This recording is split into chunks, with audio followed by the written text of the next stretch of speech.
Welcome to another episode of the Sipping and Tripping podcast, where we connect with amazing people. Today is a sit down interview with a special guest.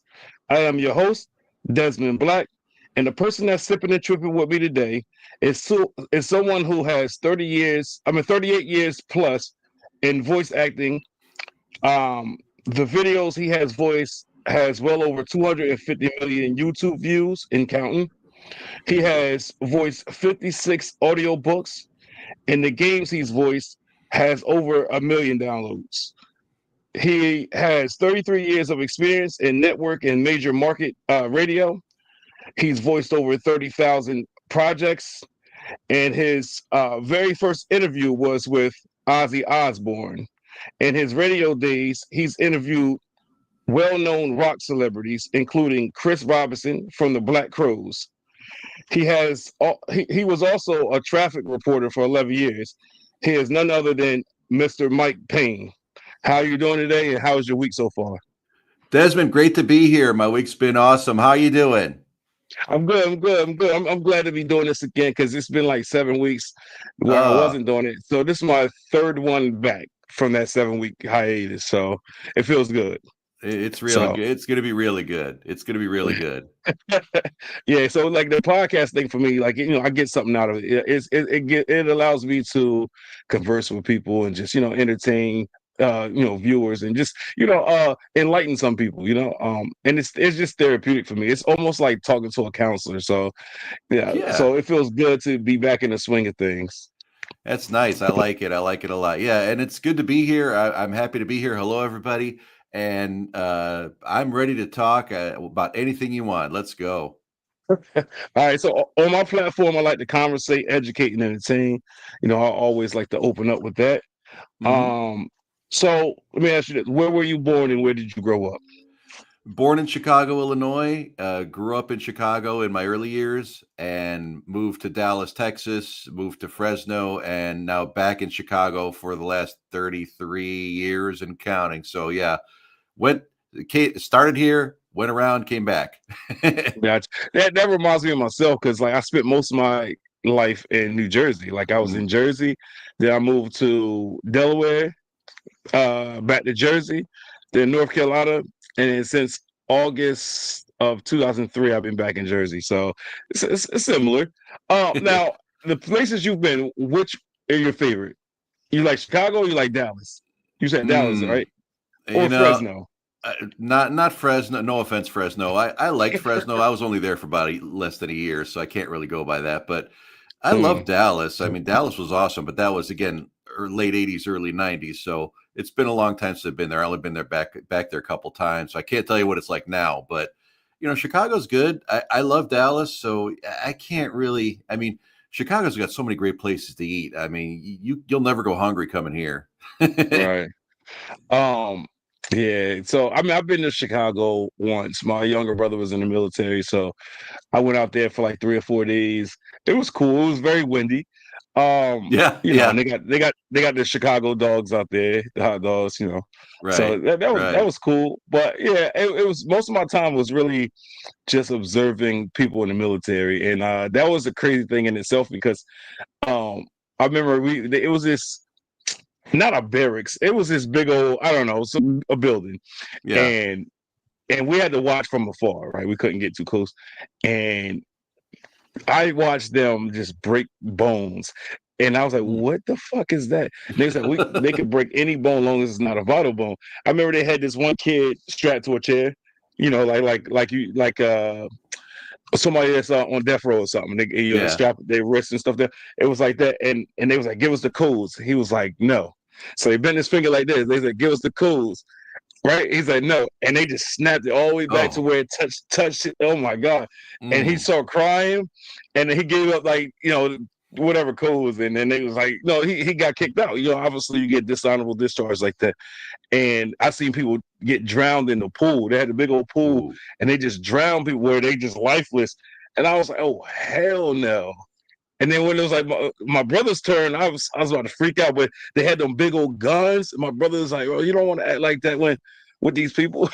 But they was like, but I understand why they're doing it. They're training them So if they go in combat and they get captured, they won't give up nothing. So, but just watching it and witnessing it is crazy. It's insane. Like I couldn't do it, and not to say that I wouldn't be good for my country, but the moment you say you're gonna break my, I'm sorry, I can't do I'm it. out. I'm out. Yeah, I'm out. I'll be like, listen, just kick me out. I can't. But Yeah. yeah, that's another story. So, Wow. you have any siblings? I got an older brother in Vegas, and my mom's in Vegas too. Okay, you stay in touch with them? Oh yeah, all the time. Oh yeah. Right. That's good. That's good. Yeah. Um, so what do you do for a living?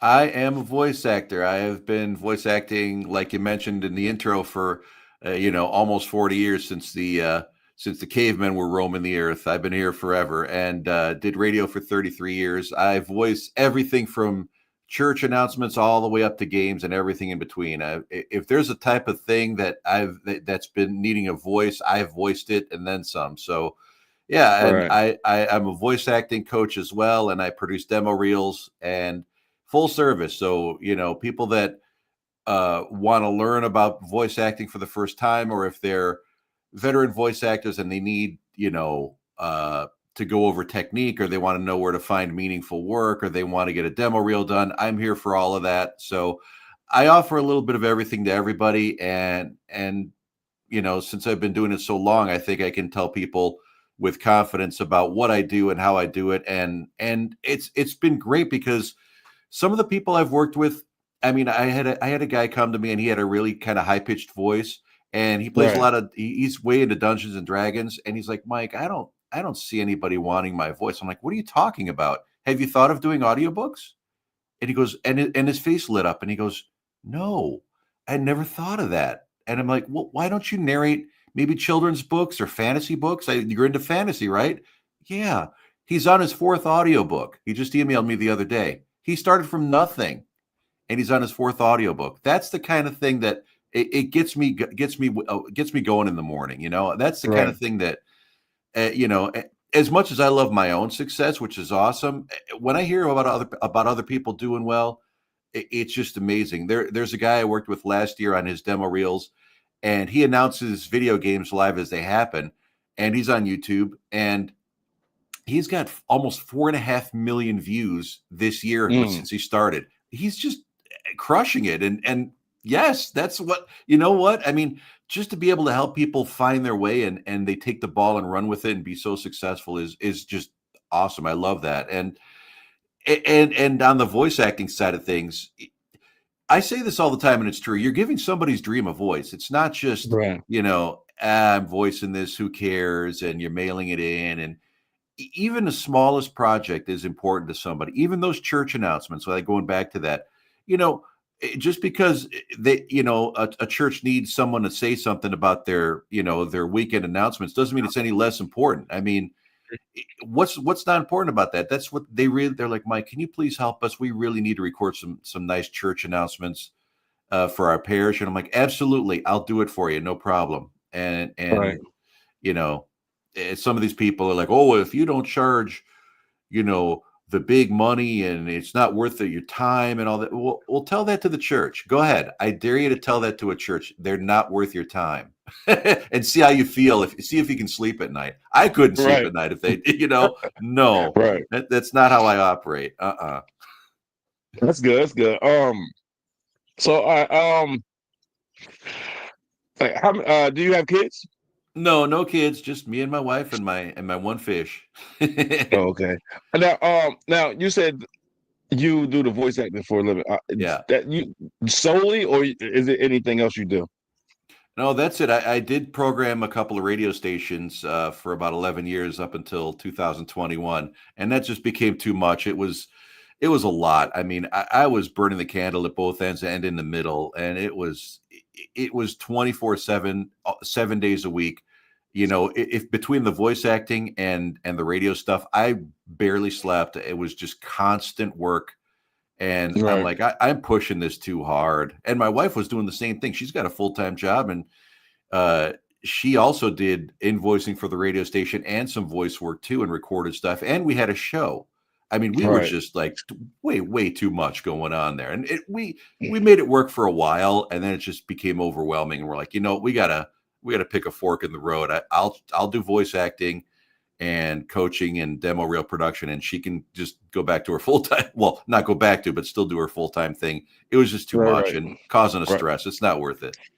Yeah, I can relate to the whole being overwhelmed and try to have my hands in too many things because I mean I'm trying to get a food truck up and running. So I was doing that. I was making dishes, taking pictures, trying to make sure I put out content at least once a day. Then I was doing the podcast thing, uh, not as consistent as I wanted to, but I was pretty consistent. Yeah, And then like 2 months ago, I want to say, I started writing my first book to be published, nice. and that became consuming. So then I put that first before anything else. So that's part Mhm. of the reason why I haven't had a podcast like in those 7 weeks. Yeah, And then now that I started doing the podcast again, I realized that I wasn't, working on the books. I'm like, oh my God. So Monday, my plan is to start working on the book again because I had a deadline in my mind that, obviously now I'm not gonna reach because it's been like 2 weeks since I worked on the book.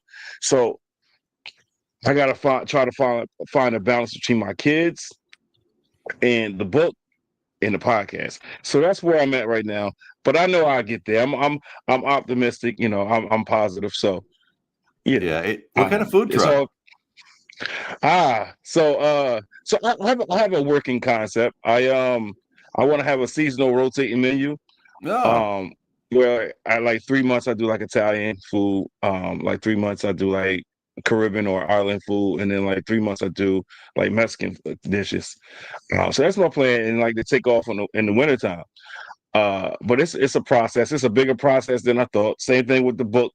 I had a guest yesterday, and we was talking about the writing process, and it's just crazy that it's your book and your story, and you got to put out so much money just to start it. Like, just yeah, it's crazy. So the yeah. food, same thing with the food truck. You had to buy the truck, which I have my truck and I have a lot of my equipment. But so what I was doing, like each paycheck, I was just like, let me just get a piece. Right. So Mm-hmm. that's what I was doing. But then permits, you got to have all this stuff, and then like just the build out on the truck, it's like $40,000-$50,000 in Yeah, itself. So yeah, and then you got to have a commissary. A lot of people don't know what a commissary is. So a commissary is basically like somewhere that you have, like, it's like a kitchen where you prep your food items, right. where you have food delivered to, and then you have to be able to have somewhere where you dump the truck, like all the waste and stuff. So you Yeah, have to have that, and you can't use a house unless it's a separate entity. Like, mm, so if you have a big old trailer or not, or like a shed, but you got to have, you can't, like, if you're going to be cooking in it, obviously you're going to have it ventilated. You got to have the ansel systems and all that. right, So it's a right, big right. old process, and they got to be able to come for inspection anytime they want to. You can't turn them down. That's why they Mm, say they can't come to your home, because they're not allowed to invade that kind of personal space. So it's got to be a separate entity. So it's right. a big process, and it's crazy. A lot of times we have these dreams and ambitions, and Mm, then once we like dive head first, and we was like, this is what I want to do, and then we get hit with all these roadblocks. But that's where that willpower and that determination comes from. As long as you're determined, as long as you got that drive, and you want to see it through, you'll see it through. You just that's can't it. give up.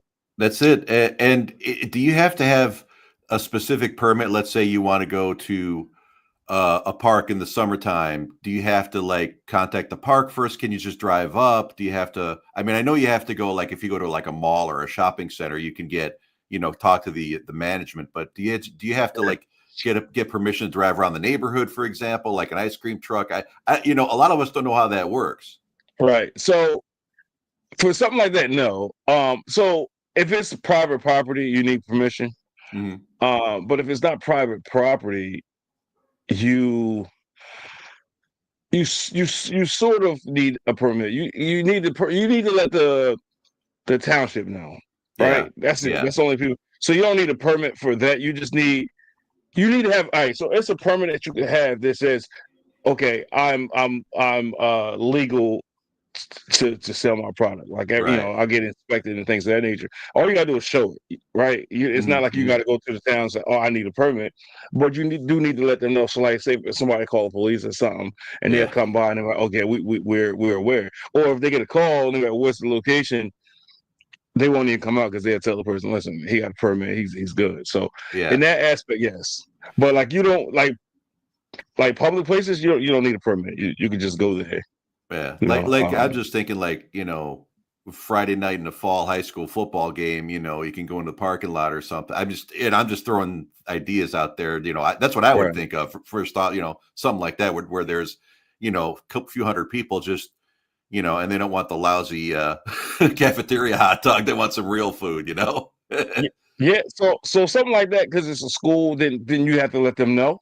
Yeah, yeah, it's But they private. they, Yeah. they, they wouldn't they wouldn't turn you down nothing like that. Things like that when they look at it like you're trying to help the community, right? Right. Like so Right. anytime you do that, and it's tenfold because when you do that, you know, you never like my father always used to tell me like when you don't think people watching you, they watching you. So people that contribute and they try to help the community, then the community to help you without you even knowing it. It's somebody you might get a check from somebody like a random person. You might, what's this for? And they might say, "Thank you for your service" or "Thank you for giving back." So that's something I Yeah. learned. And every once in a while, I try to do something for the community. And people I don't even know, they come up to me and say, "I appreciate you and everything you do." And I'm like, "What?" So, but it Yeah. makes me feel good though. It makes me feel good. That's always great to hear when somebody appreciates what you do. I mean, there's no.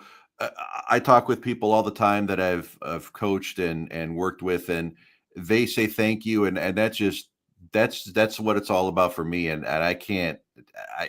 There's no better feeling. Or if I voiced a project for somebody and they're thrilled with it, they're like, Mike, here's the YouTube video, here's the link. You got to see this. It looks and sounds great. Like, yeah, they're just as excited as I was voicing it. So yeah, Right. I mean, it's so cool to get that nice feeling, and you're not doing anything. You're just doing what normal people should do, and be nice to each other and help each other out, and you're not looking for anything. You're just like, I want to help. That's all I care Right. about, and then Right. it'll come back to you in a good way, one way or another. It's going to come back in a good way, just like if you're the other way, karma's going to find you somewhere somehow. So Right. That's that just the lay of the land. That's how it works. Absolutely. that's it. That's it. So, What's up? What's up, Paul? Appreciate you for stopping by.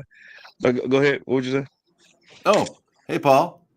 say? Yeah. What I was going to say was, going back to the voice acting thing, it's kind of interesting voicing all kinds of wild stuff out there. Every day, it's like opening a present. It's like, okay, Mm, today I'm going to voice a narration for how to teach Amazon sellers to sell their products better, and mm, then a church announcement, and then a script about how to fix the brakes on a Caterpillar bulldozer, and then something cool like a game will pop up, or I've been sampled in 6 songs, which is way out there. you know mm. I've been Right. sampled in a couple of dubstep songs, which is hilarious. One of them is about a giant fish, so it's like, all right, that's cool, I like that. So yeah, that's what's cool. It's not the typical, well, I got to get up and I got to put my uniform on, or I got to put my suit on or whatever, and drive into a place I don't like. And it's like, you know what? I like this. I still, even after all this time, I still love doing what I do every day. It's fun. I mean, it really is. And yeah, there's work involved, and it Right. is a business. It's not just, doing impressions of something you saw on Cartoon Network, but it's just still, I love doing this stuff every day. And it's kind of cool. I mean, I don't do it for, oh wow, look what I did and to show off. I just do it because it's fun. Really, that's Right. just the And, honest part. and Yeah, and honestly, that's how we know we got something, right? Like when we're yeah, doing something that we love, right? And at the end of the day, we benefit from it. So yeah, that's good. Now I yeah, wanted to go back to something real quick. Now yeah, you mentioned that you was married. yeah. How long have you been married? 24 years. Woo! Your Yeah. only marriage?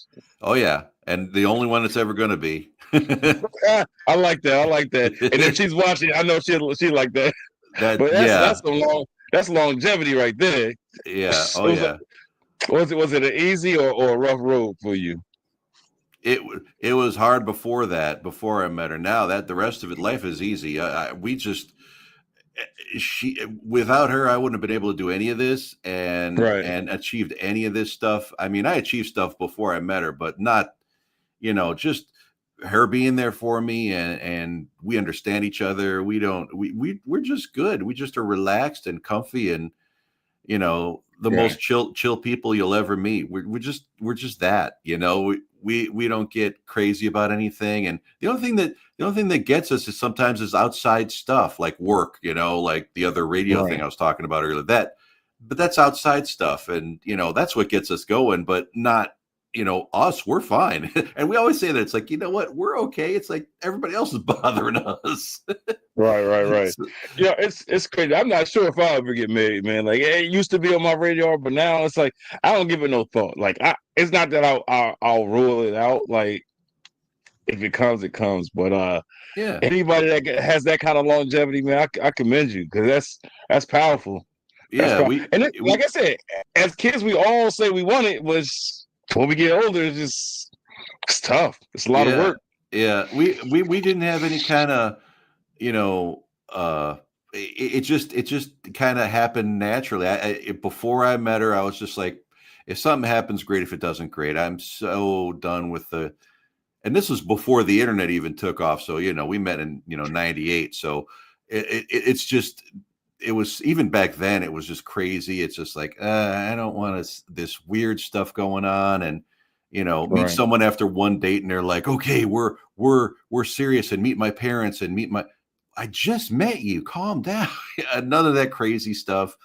I just don't have time for that. I don't know how people do it now with all the internet stuff and the nuts stuff, and it just makes my head hurt. And it's like we look at some of these people going, "Oh my gosh, I look like a Maury show guest," or or something. That's when you pop up on the internet. Hey, you want to?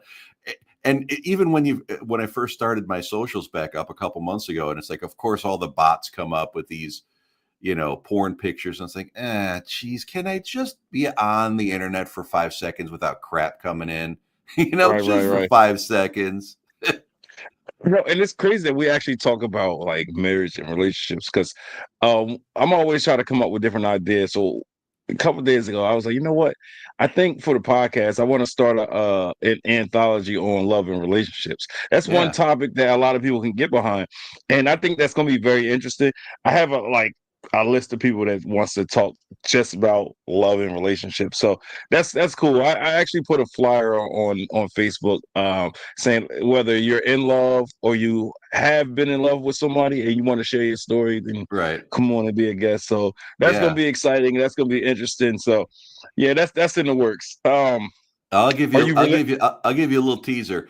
There's no big secret or key. The key is you just have to get along with each other. If you don't get along with each other and try and force it, it's never going to work. I mean, if right?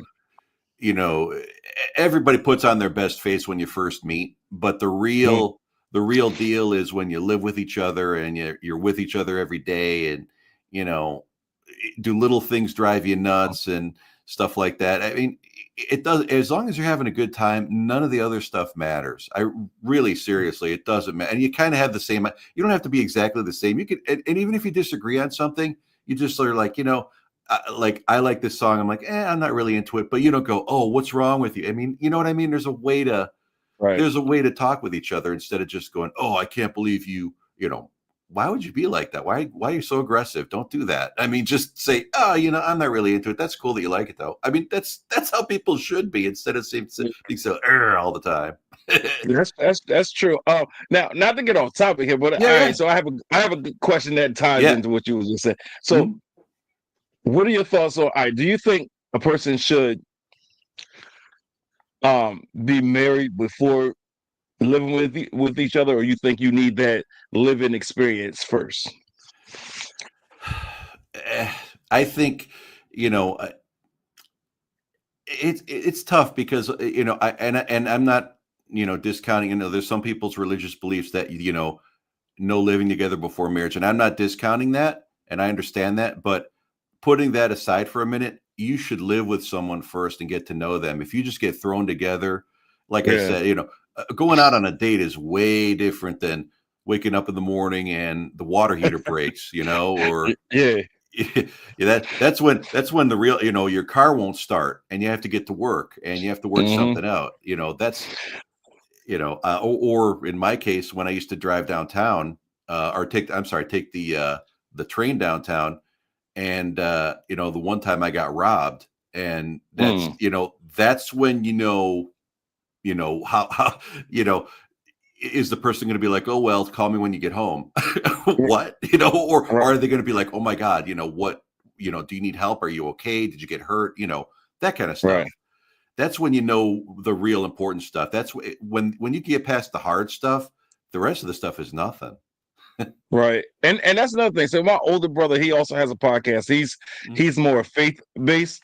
Yeah, yeah, So I've been on his show. I've been in other people's shows, and I talked to a lot of people that's like religious and stuff like that. And obviously they're against it. But for me, I say, listen, just like you said, you never know a person fully or truly until you live with them. That's my opinion, because mm, it's easy to put on a show, put on the front, put on this facade when you're with somebody, because mm, then now it's just only for a short period of time, right? And then yeah, you go back home, he go back home. You know what I'm saying? And now behind closed doors is who he really is, or who she really is. Now, this is the thing. If you say you gotta get married first, now you're going on dates, but y'all don't have that living experience. You don't know if that person snores at night. You don't know if that person's clean. You know what I'm saying? It's a yeah. lot of Oh, things that you don't know. So when you have that living experience, in my opinion, now you get to see these things. Now you can, when we talk about boundaries, right, setting boundaries in the relationship, that's where you can set these boundaries. Like, listen, I'm not going to stand for that, or I don't like this, I don't like that.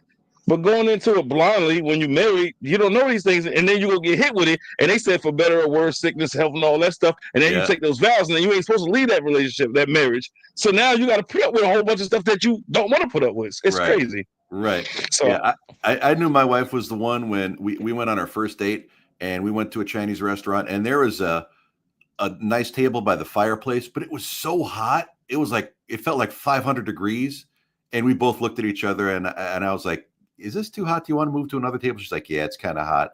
Eh, I'm like, "That's it." That's it. We both looked at each other, knew. It was like we knew, and I was like, "Oh, that's it. She's the one. I'm good." That's how you right. know. It's how you know.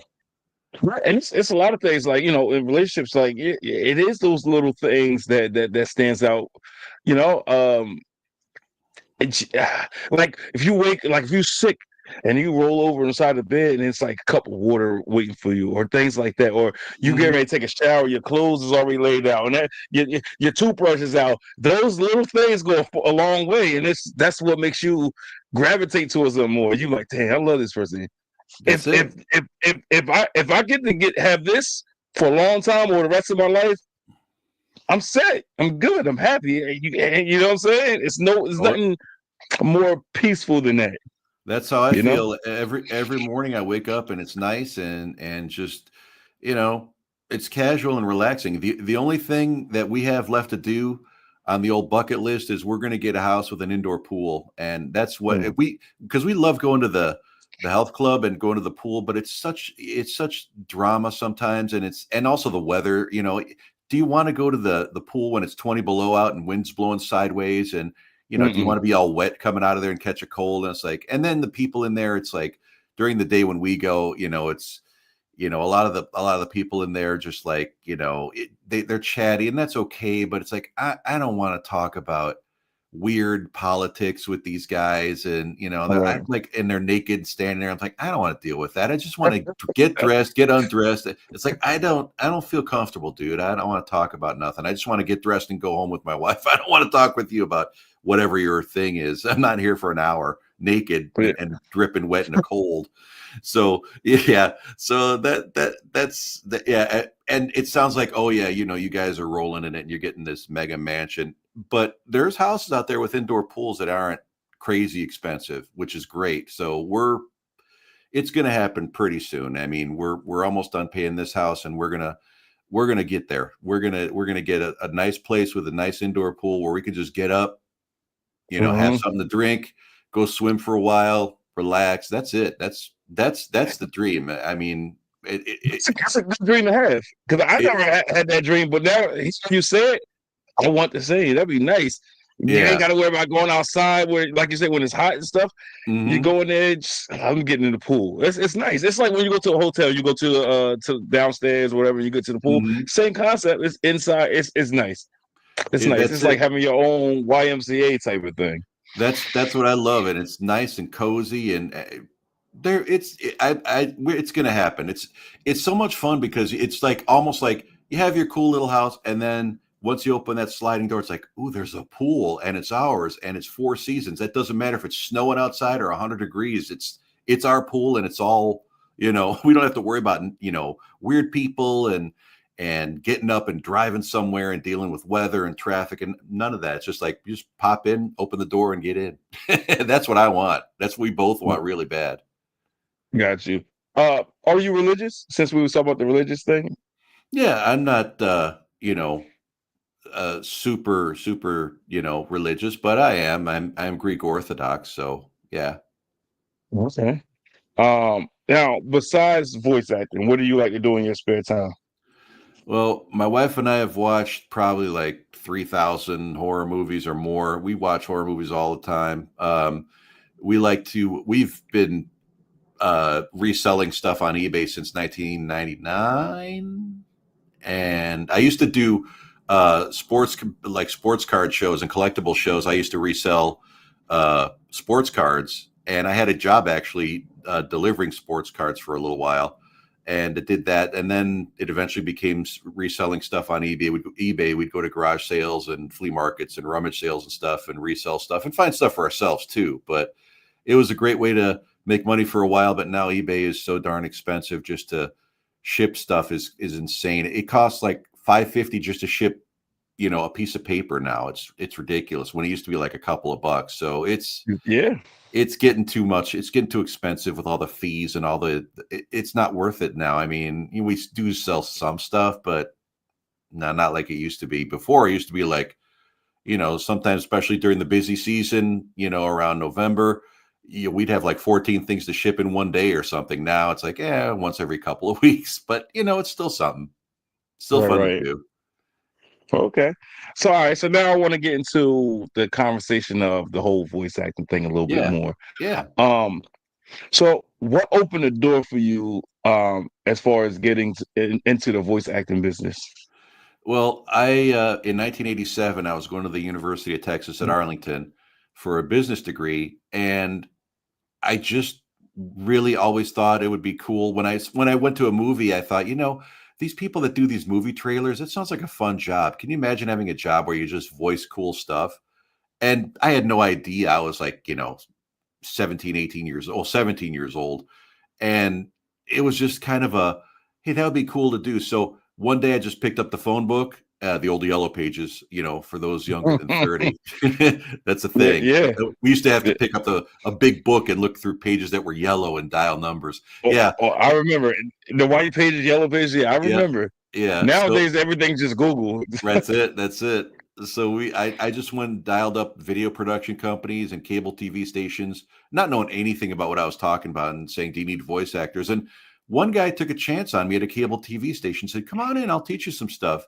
He was a very cool guy by the name of Morris Rose, and he invited me over, and he taught me pretty much everything I know, right away. And he taught me as I went, and it was not only my first job working, but my first paid job. He wrote all his own music, wrote all his own copy, and he taught me he goes, "Okay, now do it this way. Okay, now give me a sentence that sounds a little like this." And he was awesome. And once that happened and I did a few ads for him, I was hooked. I'm like, I have to do this Right. forever. This is so much fun. I love doing this. And I still have those ads somewhere. I should put them up somewhere on the socials one day. But yeah, those are great. Those are great fun. And then I did some the local PBS station. They always have Hmm. fundraising auctions and drives every year. And I voiced a lot of the stuff for one of the auctions for the local PBS station. Auditioned for a bunch of fun stuff back then. Um, I actually auditioned. My voice was not deep enough back then when I was 17, but I auditioned to be the voice of God for the Zola Levitt show. way back then. And they're like, your voice is good, but it's not deep enough for the voice of God. I'm like, yeah, you're probably right. But now it would be if you're listening. Right, But right. yeah. So yeah. And then after that, I got into I sold here while I was listening to a radio station that I listen to all the time, and I called the guy on the air, and we just got to be pretty decent friends on the phone anyway. And I bought a guitar. I couldn't play for anything. So he was looking for a guitar. He's like, yeah, I'm trying to buy a guitar. I'm going to start playing. And I'm like, well, you want to buy mine? I'll give it to you for $50, what I paid for it. He's like, yeah, come down to the station and I'll buy it from you. So I did.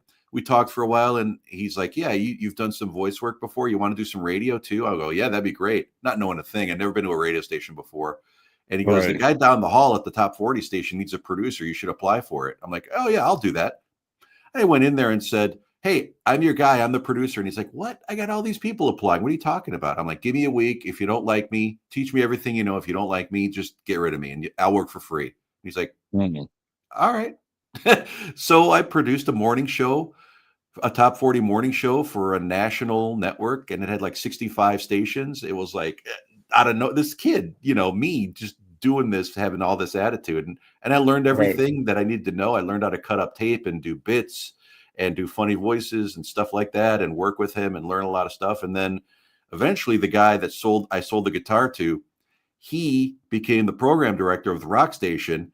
So he Mm. hired me part-time there, which eventually became full-time after a couple months because the morning show guy left. So we all moved up a notch and I got to be nights. But before that, when I was still part-time, um, I was on the air, and Ozzy Osbourne had happened to come into the studio, and he was going to pre-record 5 shows with one of the other guys. And I was just the fill-in guy. Mhm.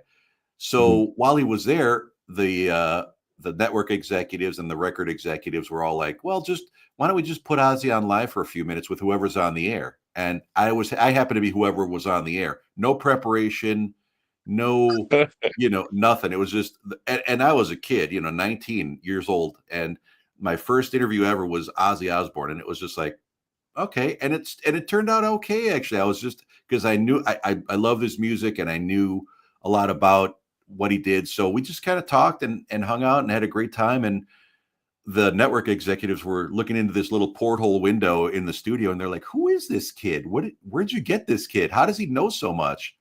And Right. after that, it kind of took off from there, and just the radio show became great, and uh, interviewed all kinds of people and did live broadcasts and contests, and it was like a movie in real life. Meeting all kinds of famous people, and it was a lot of Gotcha. fun. It was a lot of fun. That was a good time. I Gotcha. mean, yeah. So, do you recommend taking classes to become a voice actor? Yeah, absolutely, for sure. Yeah, that's why I'm here. But yeah, seriously, yeah. It's so much more than a lot of people have the perception of, yeah, I have a really good low voice, or I have a really good voice that sounds like whatever character, oh, I sound like, a character on Family Guy. Well, that's great, but someone already has that job. So, doing sounding like somebody else isn't voice acting. That's just an impression that's going to make your friends laugh. So, you know, uh, it's a lot more than that. You have to know how to act. All voiceover is acting, no matter what it is. Even if you're just doing an ad about how to hook up a Bluetooth speaker, an instructional video or something. It's all Right. acting, and I think that's the thing that people don't get. You don't just go, "Here's how to hook up a Bluetooth speaker. Step one, get the Bluetooth speaker out of the box. Step two, plug it in. Step three, connect to your device." Yeah, and I work with people that start like that, which is fine. I Yeah. get it. You don't know what you don't know. But then I'm like, okay, let's get to work. This is how, and I want you to record these scripts, and I want you to practice with these, and here's how I want you to record them. And we practice and we get better and better. And then you get to the level where I think you're ready to start auditioning for stuff. And I think you're ready to get out there in the big world and audition for fun projects. So yeah, that's one of the things that I teach the most is, um, just because you're a super beginner, like the guy I was talking about earlier with the audiobooks, I mean, that doesn't mean you're not able to do it, and you don't have to train for, 6 years or at all. There's a lot of in the voiceover industry, there's a lot of gatekeepers out there that want to keep new people out and competition out. So they'll make up this stuff and say, oh, you got to, if you don't get a demo reel from XYZ person, you'll never make it. And if you don't have such super severe training, you'll never be any. That's not how that works. That's not reality. Gotcha. Some people need more work than other people. I help people on all levels, every level. I mean, from beginner that don't even have a microphone yet to, Right. super pros that are just like, Mike, I need help with my demo reel. I've done some work before for 10 years, but I just need to figure out what to put on a demo reel to show to clients and to show to agencies and stuff. Like, okay, let's get to work. What do you want to do? Let's go. And Gotcha. I make all my stuff. It's not just, here, I'm gonna send you a doc and we're done. I mean, I really talk with people, and I don't, and I still talk with people every day. I said, keep up with me. Don't, this isn't just, here, I'm just taking your money and I'm gonna leave and good luck. I mean, I want to hear your success stories. I want to know what's going on with you. If you got questions, bring them to me. I'm here for you. Right. And that's what they do, and they do all the time. And I'm here for it. I love it. I mean, it's great, and the satisfaction I get from somebody just for example, someone saying, you know what, Mike, I'm burnt out. I can't do this. I got Right. my other job, and I'm tired every day, and I feel bad. I feel guilty because I'm playing some video games to unwind, but I should be working. And I'm like, that's where you gotta change that mindset, because you can't, no gig, no audition, no nothing is worth stressing over. Just play a video game for a couple hours, unwind your mind, and then do it tomorrow. It's okay. There'll be other ones there. And I Right. got Right. to talk myself off the ledge like that sometimes myself, and just go, you know what?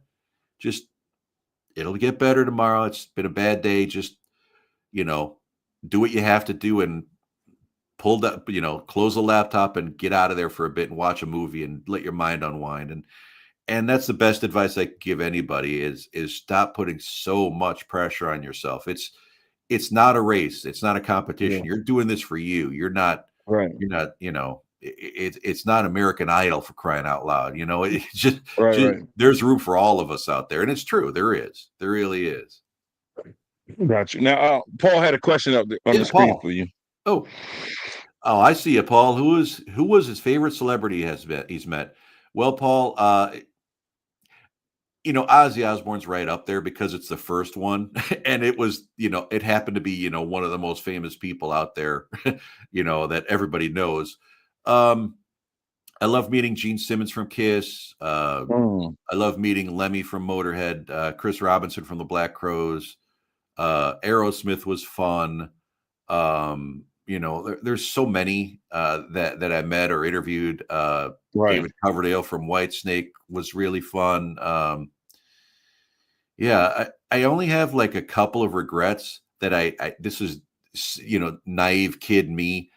And one time, David Lee Roth from Van Halen was in the studio, and he was getting interviewed by somebody, and it was in the morning, and I slept through it, which is dumb. I should have just been up there. No matter who Right. famous was up there, I should have just woken up and gotten up there.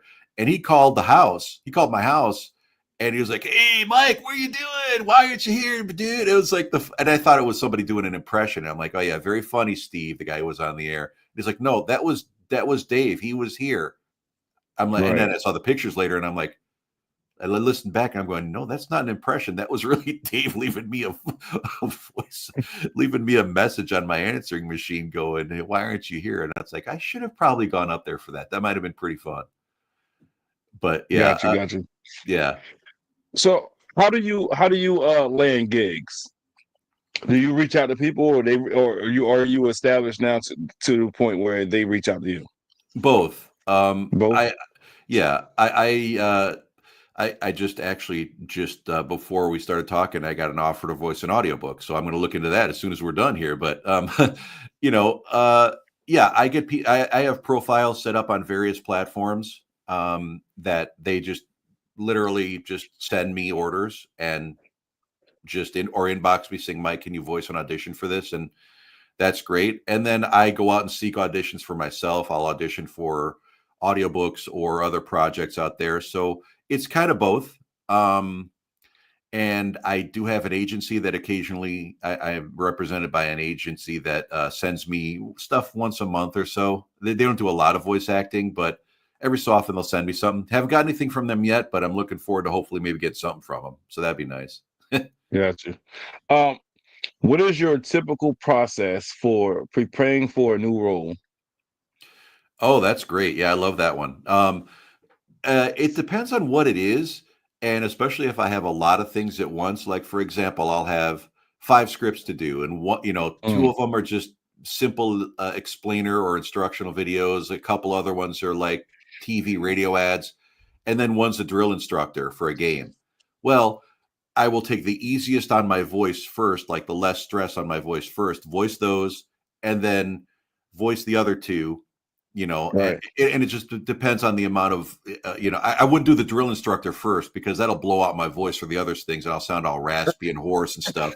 And I've done that Right. before and made that mistake and learned kind of the hard way. So yeah, you got to kind of prioritize order of importance and order of and degree of difficulty. So if you got something hard like like an RPG game where you're just yelling stuff and you know, uh, death growls and yells and fighting effects and stuff. That's a lot of strain on your voice. You shouldn't probably do that and then try and voice 5 other things. I mean, it messes you up. So, yeah, I like to just kind of read the script and get an idea. A lot of times, the customers and clients and creators will send you a script with no context, no direction, and just go, just give me your best and go for it. Okay, I can do that. It's a challenge, but it's like, all right, let's see what this is about. The biggest challenge for a game I ever had was there's a game called Clid the Snail, and I auditioned. The game creator actually contacted me and said, Can you audition for the lead role of Clid?" And I'm like, "Yeah, all right." And he goes, "You know what? I'm not feeling Clid the Snail.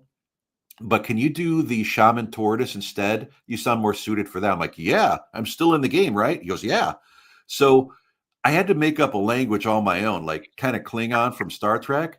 It wasn't Yeah, even yeah, yeah. English. It was just like, it's like that kind of stuff. And it was hilarious. And I got some Huh. direction as to like, this is a battle scene where Clid fights the shaman tortoise. So, you know, yell at him and tell him you're not part of us, but say it in a language that's not English and make up your own language. Like, oh, this is a big challenge. I like this. And it actually turned out kind of cool. And I watched the gameplay and it's like, that's kind of, it's so hard to, just grunt random non-English, non-language stuff. And Right, right, like, right. how's that going to fit in? And then you see the actual game going, oh, that's cool. I like that. It actually turned out Yeah. cool. So that was one of my favorite things that I voiced, that Clid the Snail game. That was kind of cool. Okay. So what kind of equipment do you use for recording? I use my Gemini headphones. They're DJ headphones. EDM DJs use them. So you don't have to have $5,000 headphones. You don't have to have that. And I use my good old Blue Yeti mic that's got a zillion miles on it. Mm.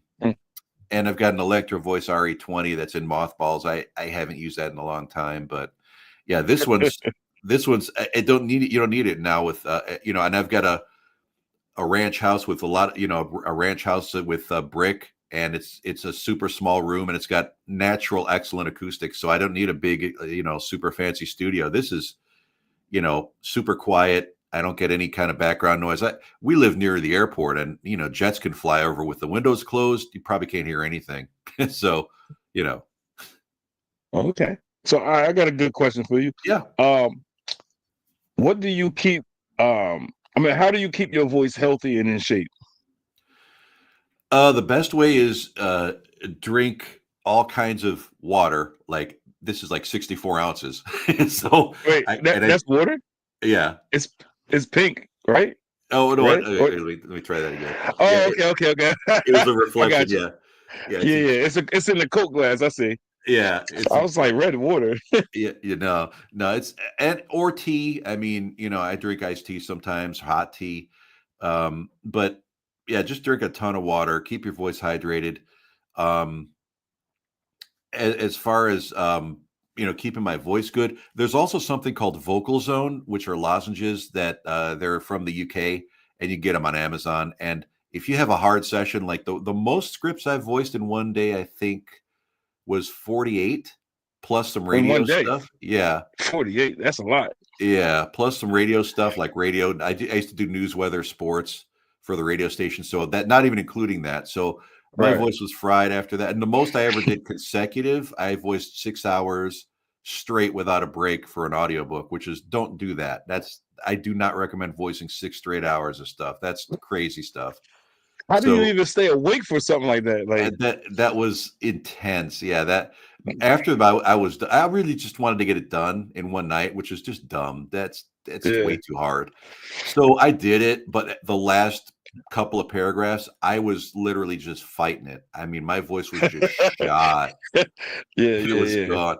So I take this vocal zone stuff, and it's what singers and public speakers do and voice actors, and it's like a cough drop. It soothes your throat, but it's not with medicine or anything. So it just feels really cools your throat down and gets you back to where you need to be. And I use it all the time, and no one's paying me for it, but I just think it's a really great help when you really strain your voice a lot, like you do a drill instructor or a game voice or a lot of yelling or just Right. do a lot of talking, like I do sometimes. It happens. It's one of those things where, you know, um, if you keep your voice right and you don't, it doesn't take a lot. I mean, and then when you don't feel good, don't push it. If you got a cold, Right. just don't audition for stuff. Just, put it away for a little bit. That's Right. Right. okay. Right. I mean, I would imagine if you sick, they wouldn't come out right anyways. I mean, that's what I Well, believe. unfortunately, I've had employers in the past that didn't care if I was sick and still wanted me to voice stuff. So that's where it's kind of, you need the job and you need the work and you need the money. We all do. But, you know, you just want to say, can you hear that I'm sick, that I have a bad Right. cold, and you don't Right. care? It's one of those Yeah. things, and they don't. That's some crazy. of some of them don't. They're just like, okay, you want me to sound like you want me to sound like I'm a dragon and a zombie with a cold combined. Okay, here you go. Here's your traffic report. Got it. What training or education did you find most helpful? It's funny that you say that. This goes back to when I was in college. I was the best advice I ever got. I went to my counselor and said, I've got this opportunity to work at a radio station to produce the Top 40 morning show, and this would never happen today. And he's like, why are you still standing here? Go get that job and don't come back. You don't need to go to college. That is your college. Go get that job. Right. Best advice I ever got. And he was right. And he goes, you'll learn as you go there once you get that job. And I'm like, thank you very much. I wish I remembered his name. Thank you very much. See you later sometime. And training, I got training from the guy at the cable TV station in Dallas, the suburbs of Dallas, and he taught me Mm, a lot. I learned a lot from my program director buddy, who taught me everything that I needed to know about radio, and I took it from there. I didn't have any formal training like that as far as like schools or coaching or anything like classes or anything like that. Back then, it was a lot more not as structured as that. I mean, there were broadcasting schools, but a lot of those were kind of frauds, and they just took your money and didn't teach you anything. So, got it. yeah, and they're still out there today, unfortunately. Got you. Um, what tips would you give young directors, producers, and writers to get the best out of you as a voice actor?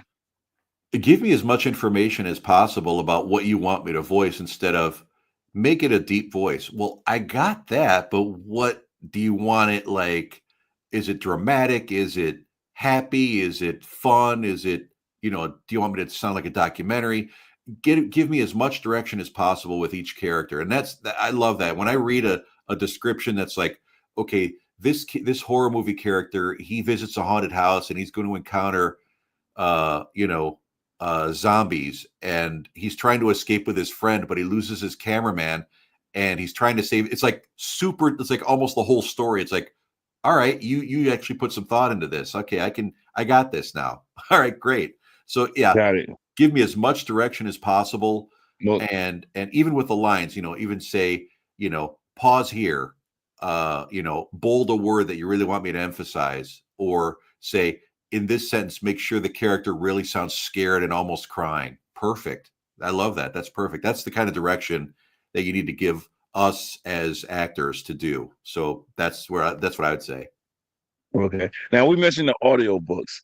Um, how much would it cost for you to do an audiobook? To voice one or to make one? To voice one. Oh, okay. Yeah, it's all different. I voice stuff, most of them. A few of them paid me directly to do it. But most of them I voiced were from acx.com. And that's a website that takes auditions for voiceovers to narrate audiobooks. And that's for Audible. That's like it, audiobooks is Audible. And that's where they go. And you can audition for various subjects, and also authors put their books up there for auditions, so it works out Right. great for everybody. And the rates vary. There's some that are like $50 per finished hour of audio, going all the way up to like 400 to 1,000 or more per hour for the bigger titles, and with a lot of production to them. And some of them just do royalty share, which you share the royalties of each sale of the audiobook. So it's split. You split 40. I think it's you split 40%. So you get 20% of each audiobook sale. Right. So if the book sells for $10, you get 20% of that. You get $2. So that's okay. So one of the reasons why I asked you that is obviously, I'm writing my book. Yeah. And I've talked to like 10 publishing houses, and hey, can I interest you in getting your book done, the audio format?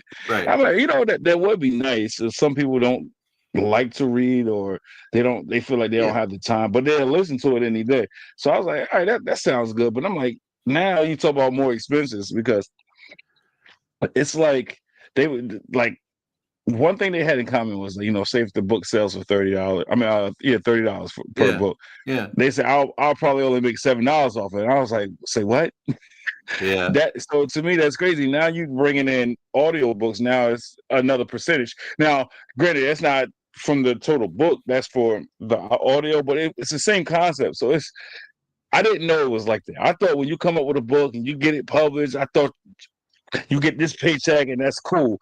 Right. All this percentage go here, this percentage go there. Yeah. It's crazy. So it's like I'm doing all these things and I'm learning a lot as I go. Same thing with the food truck. If you put this up if you put it up on ACX to accept auditions for your book, for your audiobook, and do a royalty share, you don't have to pay the narrator up front. It's just a percentage of the sales, which is okay. Not all of us have, hundreds or thousands of dollars to shell out up front, which I get. And Right. a lot of voice actors on the voice acting side go, oh, I don't want to do a royalty share. You're just taking a chance at, yeah, I've done audiobooks. I've voiced audiobooks that have sold one copy, and I've voiced an audiobook about how to play cornhole. And that's one of my top selling books. It's like, really? Okay. That's crazy. Yeah. That is super crazy. Yeah. So let's see. What is the biggest mistakes when working with directors? The biggest mistake working with somebody like that isn't ready. I worked with someone that wanted me to voice it was a penguin character for a game. And and I'm not kidding, I did 12 revisions, and it kept rewriting it. And it's like, I had to walk away from it. As much as I regretted doing it, didn't want it, not regretted, but I didn't want to do that. But I said, you know what?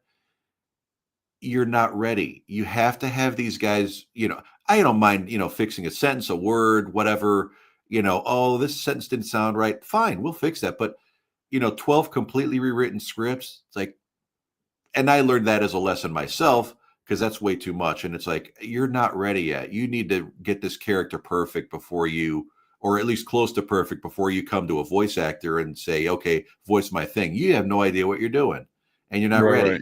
And that wastes everybody's time. You should just make sure you got everything right, and then do that, and then look for voice actors. Make sure your story is solid, or your book or your game or whatever your project is, and then come and get voice actors. Don't go, hey, I've got a concept. Let's just see if it works. No, it never works. Now, on the flip side of that, what should directors avoid at all costs? Hmm. Um, I'll just be honest. I'll just say it like this: if you come up to somebody that come across a voice actor that has a lot of attitude, you're in for a long, long road. I mean, I wouldn't hire somebody with attitude and gives you all kinds of drama and stuff because that's and I've heard of that. Luckily, not that much, but it's like if you're just way over the top with stuff and getting into fights and arguments and you know, oh, I don't like this line. You didn't write the line. They're hiring you to read what they wrote. It's not up to you. I mean, you Right, can provide input in a nice way and say, "Do you mind if I give you an alternate take on that?" Instead of, "Oh, I don't like that line." I mean, it's all about how you present yourself. If you're willing to work with somebody, they'll work with you forever. And if you're the other way, they'll be like, "Yeah, let's just get through this project, and we'll never talk to them again." So it's kind of how you, yeah. Be careful who you hire and be careful who you work with because and then keep them in mind if that person is just a nightmare, why would you go back to them? You know. right. Gotcha. All right, here's a good one for you. Mm. Um, can you describe a favorite or challenging role you've played and why? Yeah, other than the one I mentioned earlier for the shaman tortoise, uh, one of my favorite ones was it was earlier this year. I am the English speaking voice for the Lindt Chocolate Museum in Switzerland, and it's a museum tour, and it was so much fun. I love doing those. I've done a good number of museum tours. I the English speaking voice of the Sunshine Observatory in Tokyo. It's the tallest observatory there, and that's a cool thing. I voiced a D-Day tour in Normandy, France a few years ago. Stuff like that just makes me feel good. I love voicing that stuff, and it's challenging because something like the D-Day tour, the stories are so emotional from World War II. Holy cow! I didn't know. I mean, I knew it was rough, but when you hear these individual stories and you're going, wow. And they have a tour where they take a bus between the stops. And sometimes there's like 20 minutes or half an hour between stops. And instead of just, sitting there doing nothing, they play a video about the next stop coming up. And there's video to go with it. And my Right, audio is on there. So, and then I read a lot of the reviews on TripAdvisor saying how much the, videos in between. I mean, of course, the tour was seeing the actual Normandy stuff, the sites, but they said the right. interactive video with the audio in between was just amazing and very heartfelt, and that makes me feel great. I loved voicing that. Oh, and the other cool thing I loved voicing was there's so many things I don't even know, but one of them I voiced a course on how to prepare sushi, which I thought was kind of fun. That was cool. Interesting. You like sushi? Yeah, hell yeah, oh yeah. Yeah, I love sushi myself. Uh, One of the biggest misconceptions about sushi is like, when we say the word sushi, everybody always say, "Oh, raw fish or raw salmon," and I'm like, that's not what sushi is, mm, right? Like it's different sushi rolls, yep, right? But sushi is not raw fish, right? It's yeah, you use the seaweed, the rice. I've hmm, prepared it. I worked in a yeah, Chinese place, like okay, so. It's different sushis yeah, it's yeah, sushi rolls. yeah, And I don't know why 9 times out of 10 people are like, oh, I don't eat raw fish. Well, you can get sushi without that in it. Like, yeah, I don't get it. You can get avocado. You can just get, it's whatever. You yeah. can put whatever you want in sushi, That's it. But You yeah, I could love get sushi though. my favorite is seared scallops. I mean, there's nothing better. I could seared salmon, seared scallops. I could have that all day, every day. Yeah, I love me some salmon. Yeah, yeah, yeah, I'm right with you. Hmm. Uh, uh, how do you develop different roles in characters? I mean, not different roles, different voices and characters. That's a good question because I've done audiobook series, fiction audiobooks that sometimes have like 10, 12, or more characters, and you kind of have to keep them all together. And then sometimes Right, you'll have a character that'll appear in chapter 2 and not come back until chapter 10. Well, how do you keep that sounding consistent?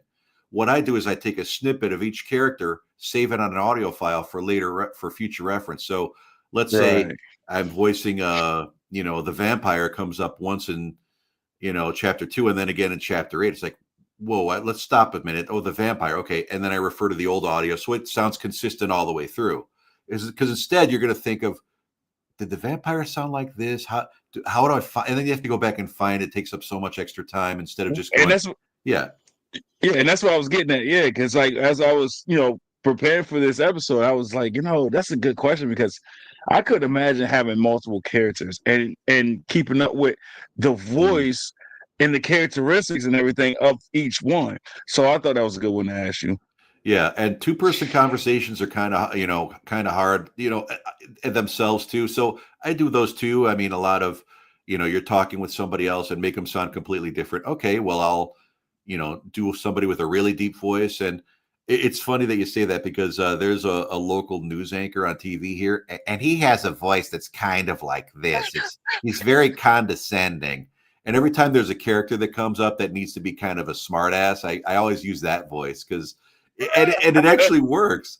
Right. There was one night I was really tired and I just had the news on in the background and somebody's like, "Hey Mike, can you do this gig now with two characters, your normal voice and then another kind of a condescending boss kind of voice?" And I'm like, "All right, I'll just do this one, see how it goes and audition for it." And then I go, Steve, how come your work isn't as good as it has been for the last couple of days? And they're like, "Oh, I love that. Do that voice." Okay. And it's sometimes just stuff you hear, you hear somebody at the grocery store with a weird voice and you're just going, I like that. I'm going to use that, Yeah, or just got come it. up with something on your own, depending on what the script is. But yeah, it's a lot of times what you hear, sometimes I'll hear something funny on TV going, yeah, I'll think I'll try that. Something like that. Got it. It sounds like a lot of fun. Yeah. I know you probably amuse yourself a lot. You probably and do these voices. You probably laugh, right? Oh, there's sometimes I just start laughing at stuff. It's just funny. I voiced a fiction series. It was kind of like Twilight meets 50 Shades of Grey. It was way out there, and Dang, it's 50 Shades of Grey and Twilight. Wow. it was, yeah, it was like vampires and werewolves and all kinds of descriptive stuff and adult stuff, and it was like, okay. But when Yeah. I got through the first part, and they were like, in some room with office supplies. I'm like, oh, it went there. All right, hold on. I gotta stop laughing. Right. I got you. Okay. What are your thoughts on the trend of celebrities voicing animated characters? I'm not mad at it because I know why it happens. I mean, a lot of voice actors are like, oh my gosh, they're not real voice actors. And yeah, you're right. But you know what? Big companies want big names. And that's that's Right. that's all there is to it. I'm not saying that the talent is, less on the, there's a ton of supremely talented voice actors, but they're looking for names. They're looking to sell tickets to shows. They're cartoons and anime and whatever it is. If they get a big name, of course they're going to put it out there. That's what that's part of their marketing plan. They got Right. big celebrity, the studio's not looking at who's going to sound the best. They're looking at, can we get this big name or these big names? Let's see who the biggest person we can get to voice it. And that's how they do it. Right. And they don't care how terrible it may sound because No. at the end of the day, their name is going to help them drive their sales. Yeah. And Because and they're always, I heard some terrible ones. But when you look at how much the movie grossed, you be like, well, dang, yeah, that's it's it. crazy. Yeah, So and you see it's like, well, how come they got it? Well, because they're well known and they're an actor in TV or film or whatever, or well-known musicians get stuff. right, I right, mean, I'm just picking one out of the air. I mean, some people are like, how come Justin Timberlake gets voice acting roles? Because he's a famous musician. He's not a voice actor, but he's a famous musician. There you go. How come he gets acting roles? Because he's a famous musician. That's, yeah. that's how it works.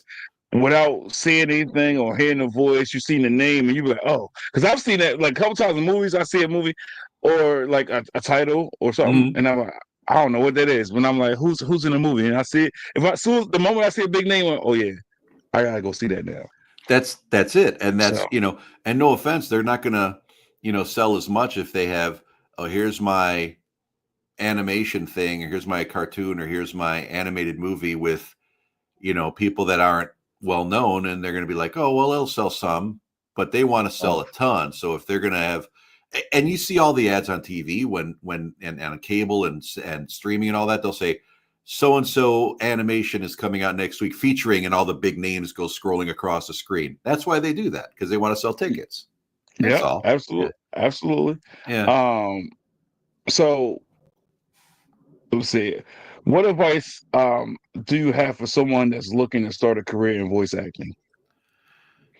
I would say watch what other people do, but don't imitate them. Be yourself. If you have a completely unique voice, like I brought up the person I worked with that had a high-pitched voice as a guy, that's okay. Right. Different voices are cool. That's okay. You don't have to sound like everybody else. It's even better when you don't sound like everybody else. That's what sets you apart. And what I would do is I would watch how people do things, and just watch things and listen, and be, when you watch a movie, for example, with a narration, or you watch a documentary, listen to how they sound, listen to how they do it. When you watch a TV commercial, listen to how they do it, and kind of go, okay, I got it. I've listened to a lot, and then watch more videos and learn that way, and then get somebody good to work with that'll help you get to your journey without taking all your money and asking you to sign up for all these crazy courses that cost thousands of dollars. And I say that because, yeah, I do that. I don't ask thousands of dollars. I charge $30 for half an hour. I mean, I think that's pretty affordable for most people. So, it's just know what your budget is getting in, because it's going to cost a couple of dollars. You got to get a microphone, and you got to get some headphones, and you got to have a quiet recording space. You could have the best $10,000 setup all you want, and it's fancy, microphone and headphones and amplifier and all that other stuff. But if you have a lousy recording studio and you're in the middle of a church, it doesn't matter. It's going to sound like an echo, and you're going to sound terrible. That's just the way it is. Get a good recording space and a quiet recording space, and then get some good stuff. It doesn't have to be, when you start out, you can get this Blue Yeti right here and get some good headphones. These headphones are like $30 on Amazon. A Blue Yeti is like $100 on Amazon. And, download Audacity, which is a program that a lot of people use to edit audio, and you're ready to go. I mean, you start learning on the fly. You don't have to take months and months of training. You could just get started pretty quickly. And a lot of people lately have wanted to get into audiobooks, and the people I've worked with, all of them have landed audiobooks. And it's like, yeah, that's what I'm talking about. Like, I had one person, she got an audiobook the first day after she set up her profile on ACX, like a day after. And then she got another one right after that. It's like, there you go. She didn't have months and months of training. So, there you go. What impact has your work had on yourself and your fans? I think I'll separate voice acting and radio. The voice act, I'll do the radio first. The radio side, the station, the network I worked at all those years ago, and they have tribute pages on YouTube. And I actually sent this one guy that has a tribute page. I sent them some of the remastered audio that I had from interviews and shows and stuff. And it's kind of cool that people remember, 30 something years later, they still remember those days, and they still love them, and they still listen to them and stuff. So that's kind of cool. On the voice acting side, the best part is just hearing from somebody that's super happy about what I voiced for them, and working with people that are, they come back to me for more. I do a top 10 movie channel, the top 10 list movie channel for someone that I voice stuff for. And it's got, tons of views, and it's a lot of fun, and he loves working with me, and I love working with him. And, it's like the top 10 greatest, Sylvester Stallone movies of all time, or the top 10 scariest horror movie moments. It's the top 10 YouTube videos we've all seen, but it's really well done. He puts a ton of production into it, and that stuff is kind of fun, and I actually like that a lot. I mean, that kind of is my favorite part about voice acting. Got you. So what was more what was more challenging, like doing the radio, or like audiobooks, or like the video games? Radio is just, the regular radio, just talking was like nothing. It was just, I could do that in my sleep. The rock network was we yelled a lot. I mean, we yelled and screamed all the time. So that was Right. like way over the top, and that blew out your voice a lot. So it's just challenging because you're always yelling. And So yeah. so on the radio it's also like live. So like, Oh yeah. a lot of people, they might be good speakers, but sometimes when they know that they're on the radio, they might stutter or like fumble over their words, things of that nature. So that could be challenging to some people. Oh, for sure. Stage fright is real, and a lot of people get that. And I always tried to back then when I talk with people on the air, interview people. It's just like it's just don't forget about the microphones. We're just talking. And if some people Right. call up, just imagine a couple people are calling up saying, "Hey, how you doing?" Don't worry about Right. that. It's okay. I used to not just have excuse me, not just have musicians on. I'd have people from the record labels on and put them on the air, and they're like not, you know, experienced at it. And I'm like, just talking to the microphone. We're just talking like we're talking now. And they're like, oh, okay.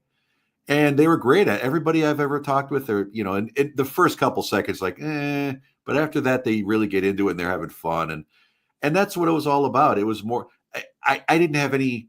I didn't have any prep of any kind. I never wrote out my stuff. I just pretty much, even bands I'd never met. Sometimes people would just walk in and they're like, could you interview this band? Yeah, sure. Bring them in. Come on in. And, I wouldn't even know them. And it's like, okay, guys, introduce yourselves. Hey, it's nice to meet you. It's just like a real conversation. And Right. tell me about your stuff. All right. You got your CD? Let me have your CD. Let's play cut 7. All right. This is the single. All right. Here's the single. And then they take phone calls. And I did that a lot back then. And that's kind of where you just go, you know what, just be you and be casual and be cool. And it sounds better, instead of trying to force it. When you force it, it always sounds like it. You can always tell when you're forcing it. Right. Now, I'm glad you said that because, I have a lot of people that they say, "Oh, I would love to be a guest on your show, but I'm shy or I'm gonna get nervous." And what I like to tell them the same thing you say. I'm like, well, just look at it as just a regular conversation. Just forget about the camera, forget about the computer screen, forget about, all of that. It's just me, you and I looking at each other. We're just Yeah. having a casual conversation. Yeah. And that's how I try to ease people into it. Some people will still be like they're shy, but I've had a shy person on here before. Yeah. And after like maybe a half hour, she opened up. And at the very end, she's like, I had so much fun. Yeah. I would like to come back. Right. And I Yeah. brought her back. And now she still says she's shy. But I'm like, you're not shy. We're past that. Because the Yeah. second and Yeah. third time I had her on, she was just firing. And I'm like, that's not being shy. So That's that's it. so that's what I tell people. Just look at it as a regular conversation. That's all. And the more you do that, the better you get at it, as you know. And you just tell me from experience. And I can speak to that too, because, if you were to tell 17-year-old me that 19 and 20-year-old me would get up in front of thousands of people and introduce a band on a stage in a stadium in a concert, they'd be like, Right, shut right, up. No. Yeah. So you can do that. And it's just, you just look at the fun side of it. Don't start, oh my gosh, there's how many thousands of people are in the audience. What if they boo me? right. What if they're not going to boo you. They like you. They're your Right. listeners. They're your fans, and they were, and they're like, "Ah," so yeah, Now, all right. So that leads to my next question because you was like, oh, well, people might have stage fright or worried about yeah. getting booed or things of that nature. So for you, how do you handle rejection and maintain confidence during periods of downtime? Well, rejection is real, and you're not going to get all of the auditions at all. You're not going to even get a big percentage of them. In fact, it's really small percentages a lot of times, especially if you compete with a lot of other people. And there's something called pay to play platforms where you have to, which I think honestly are wrong. I just gonna say it the way it is, the way it sounds. I don't believe you should have to pay to audition for something. And Right. these people shell out hundreds and thousands of dollars to get on these sites for the opportunity to audition. And then you're fighting all these other people. And then I hear these because I hear them all the time when I'm coaching and doing demo reels that you auditioned like for a year and you got one role that didn't even pay for your membership. I mean, Yeah. or nothing. Some people got nothing. I mean, you spent a whole year auditioning and you got zero work. And then paid like Yeah. $1,200 to do it. That's Yeah. wrong. I'm I sorry. mean, but everything nowadays is it's a money grab. It's all about money, you know. And, you know, it's like they put you in a corner. They Hmm. force you to take these gigantic leaps of faith. Like that's Yeah, what it comes down to. And that's it. and a lot of people are afraid of that fear factor, right? Like so we just Yeah. gotta get past that fear factor and just Hmm. try it. Because if you think about it, like nobody becomes somebody without trying new things or jumping in the fire or Yeah. however you want to word it. You know what I'm saying? So Right. so Yeah. you just it's just one of the things you got to do. If you want it, go for it. Yeah. You know, you can't Absolutely. half-ass. Yeah. And going back to the rejection thing, I actually teach the business of voiceover as a course because you need to Mm, know that there's a lot of, and one of the parts I teach, and this is kind of a little inside thing, but I'll share it with you and your audience. But I've been told a lot of things. I'll give you a couple of really good examples. There's one guy that said, I've been an audio producer for 27 years, and you're an AI voice. You're not a real voice. And I'm like, what? Wait. And he also said, I demand that you send me a video of your mouth next to the microphone actually doing my script. I can't make right. that up. And I did. And I did it in one take. And it's like, boom. I'm like, satisfied. And he's like, oh my gosh, I'm so sorry. I'm like, oh, 27 years, huh? But I wasn't rude to him. I just said, why would I risk my reputation of, almost 4 decades on jacking you around on your project specifically? That doesn't think about that for a minute. Now, if you say to me, Mike, make it sound more natural, leave breaths in and don't over edit it. I can do that. I was just helping you out on the editing side, getting rid of the breaths and the pauses and stuff. But that's all you had to do, Mr. Expert Audio Producer. I've had people accuse me of being AI a couple of times because that's a buzzword. Everybody thinks that's AI. automatically. If it's too perfect, they think you're Yeah. AI. Well, AI can't do what I can do. I'm just going to say it. It can't. Talk that shit. That's it. I They like can't. that. Nobody can do what I can do. And the other side of that too is people. Luckily, it's like less than maybe not like 1% of the people I've ever worked with, but people will say ugly things to you and nasty things to you. It's like somebody wanted me to go off platform, and that's not allowed on a lot of these platforms that you work with to get jobs and Right. freelance platforms. And I'm like, I'm sorry, you can message me your script here and I'll be happy to help you. And then his response was die. I mean, who That's says great. that? Yeah. That's harsh, but see how I'm taking it though? It didn't ruin my day. I didn't, get really upset about it. It's like that's horrible. Right. But you have to develop a really thick skin. And I learned that in the radio days because people would say all kinds of nasty stuff to me on the, oh, you suck and I hate you and, you're a loser. And it's like, yeah, yeah. Yeah. But my boss likes me and he pays my check. So who cares? So Yeah. that's how I responded to it. But yeah, My father used to tell me and my younger brother all the time, like, listen, when people attack you that way or say rude things or whatever, they laugh at you, poke fun, whatever they do. Mhm. He used to say just smile inwardly, right? Yeah, And don't let them see your frustrations or your disdain for them. Just smile inwardly and have in your mind that one day I'm gonna be your boss. yeah, And at a young age, I didn't want to hear that. No kids want to hear what they parents try to teach them.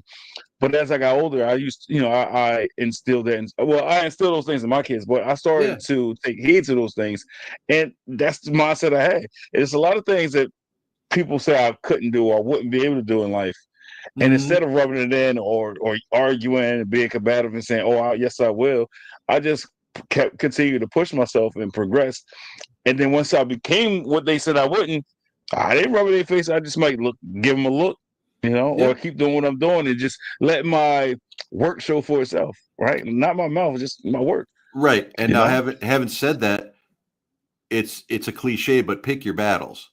Yeah, I worked at a traffic place. They did TV and radio traffic, and it was a big place with a bunch of studios and stuff. And I worked there, and I was also in charge of editing in the computer system, putting in events for like let's say, oh, the Bears game is going to be this weekend. Watch for these streets being closed, and these streets will be busy and stuff like that. And there was a construction event that I put in the computer system, And it just so happened that it got delayed a day or whatever the case was. So I got the traffic reporter that said that was screaming at my manager and then sending emails to everybody and accusing me of not doing my job right. And I said, here's the official release from the city. It said this date at this time it's supposed to be here. If it's delayed, that's not my problem. So you absolutely stand your ground when you need to stand your ground. But don't be combative. I mean, there's a fine line. You also have to stand up for yourself if it's like a job situation like that. And Right. like this guy that said, "Oh, you're AI, you're not real." You stand up for yourself. That's not cool. I mean, Right. if somebody's shaming your reputation or they're messing with your work. I mean, no, I'm not. I'm not taking that. I'm as the easiest to work with as anybody you'll ever meet in your life, but I won't put up with, getting thrown under the bus because somebody else does something wrong. It's not going to Right. happen. Mm-mm. Got you. So let me close out with this question. Yeah. What motivates you to continue voice acting? I think just the same thing that's always motivated me is just giving somebody's dream a voice each and every day, and that's enough to get me going every day. I live for that. I mean, I don't care if it's I voice things that are like 2 words. Can you just give me just say hi Bob and that's it in a normal tone? Okay, here you go. Hi Bob. you know, or anything for up to like a 10-hour audiobook and everything in between. It's like that's just gets me going, and it gets me excited just even talking about it. I can't wait to voice stuff. When I get all these things to come in, come into the inbox or the emails Right. or whatever it is, I just go, let's get this. Yeah, I want to do this. Let's go. I'm ready. Got you. Got you. Anything else you want to say before we close out, as far I as just voice want acting or anything in general? I just want to say, Desmond, thanks. This has been a ton of fun, and I love meeting with you and being on your podcast. This is a lot of fun, and just Absolutely. talking, and it's. I wish this was. I wish we could. More of the world could hear you because I love just talking. It's not super stiff, and I'm okay with that. I've done some stuff like that, but it's not super stiff, and it's just casual. And we're just hanging out, and that's what I love. This is great. I could do this All every right. day. Hey, that's what I'm saying. That's part of the reason why I do it. It's Yeah. therapeutic for me, and it's like I'm a talker. I like to talk, so it's what I do. That's what I That's what I do. do. If But you and by the way, if you ever want to if anybody out there wants to get in contact with me, just visit my website. It's mikepaineshow.carrd.co, and that leaves it everything about me, and I can help you on every level. So that's it. And I'm all over the socials, as you know, Desmond. You met me on Facebook. I'm on Facebook, Instagram, TikTok, YouTube, SoundCloud, Reddit. I'm I all over the it's place. SoundCloud still a thing. SoundCloud's still a thing. Yeah, it's still So a when thing. I used to rap and do music, and Yeah. I had stuff on SoundCloud, but I've never heard nobody talk about it no more. So I thought it was done. It's actually, surprisingly, I think it's coming back. It's made a resurgence, and a lot of people are actually on that, which it surprised me. I use that to kind of just host my demos, but there's a lot of people on there. Right. Yeah, Now I just had this question to ask you real yeah, quick. So as far as the audiobooks things, you said send it through ACX. Is that what it yeah, was? yeah. ACX.com. Yeah, Also ACX.com, and yep. then it'll be somewhere on there you can like what put the manuscript or something, and Oh, then absolutely. well, Yeah, how's that work? you can. You'd have to look into it because I've never done it from the other side. But yeah, if you just look at acx.com, there's all kinds of, and they have really good instructions on, if you're an author or if you're a narrator, and then you go down the author path and say, okay, what do I do? How do I get narrators? How do I upload my book and put it in as a title? And they walk you through it. And even if something comes up, I've dealt with their customer service before. They're really, really good. And you can actually talk to a person on the phone Right. and a real person. And I think are they in New Jersey or New York? I don't remember. They're in one of the two. So yeah, actual real people. And they're like, oh yeah, sure. Here, let me help you with this. And they're really cool about walking you through stuff. So yeah, um, that's it sounds daunting and it sounds like, oh my gosh, it's a lot of stuff, but it's not that bad. I mean, people upload books every single day on that thing. Got you. Well, Mike, I appreciate you, and you're more than welcome to come back on any other episodes. 'Cause like I said, it's been fun. Yeah. Um, but that's going to conclude today's episode. I hope everybody enjoyed it. Just tune in till tomorrow. I have another one tomorrow. Let's see, what's tomorrow is Thursday. I think tomorrow is at noon. I think Oh, okay. noon Eastern Standard Time. I got a great conversation coming. About fatherhood, about marriage. Yeah, so it's and about traveling. Oh, Because nice. one of the things I wanted to do as a family, I said that 2 states per year until we touch down every state. Now Mm. I've been to a lot of states personally, but like I'm disregarding that because I haven't done it as a family. Um, so this guy, he said him and his family, they actually done it. They did more than two Oh, states a year though. But yeah, he said he went to all 50 states, different continents, wow. countries. So we're gonna discuss that. We're gonna talk about fatherhood. We're gonna talk about marriage a little bit. So I don't know if you're ready for my input on the marriage thing, but we shall see. So Nice. if I'm not mistaken, I think that's noon Eastern Standard Time tomorrow. So for my listeners, my viewers, tune into that. If you haven't already, continue like and subscribe, and continue to comment and share and all that good stuff. And until tomorrow, Look at the links on the everybody, bottom. Do that. See that? Do that. Click on it. there you go. So all right, Mike. So enjoy the rest of your night. Thanks a I'm lot. probably gonna get me something to eat real quick, Oh, and we'll stay in touch. you got it. Thanks, Desmond. Have a great night. We'll talk to you soon. All right.